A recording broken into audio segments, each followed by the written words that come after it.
I'm one of the lucky ones because I live on this side of the Atlantic. Modern medicine, even though they've not seen malaria in this country in generations, at least exists here. I was able to get the medication I needed here. I want to just close by telling you about my godson, James. I met James on my first trip to Africa. He was 14 years of age, looked about 10 years old. And he was a Christian. He wanted to be a pastor. He suffered from malaria. And he was a descendant of the chief in the village. He told me that he wanted me to be his father because his own father had died. And so I became godfather to James Kui of Panguma. James led the young men's Bible study in the village of Panguma every night in a village that has no electricity from 8:30 to 10:30 each night by lantern light. 25 to 30 young men and boys would come out to hear the word of God proclaimed by a 16-year-old in a village that was 80% Muslim.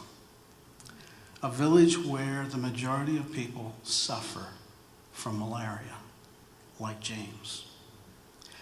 On my next trip to Africa, I was appalled when I saw James.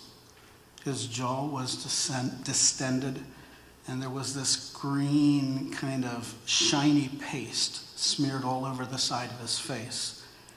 He had just come from the herbalist, which is the kind of health care that he could afford. I immediately took him to the local hospital. He was diagnosed with Burkitt's lymphoma. Burkitt's preys on young Africans whose immune systems are compromised by malaria.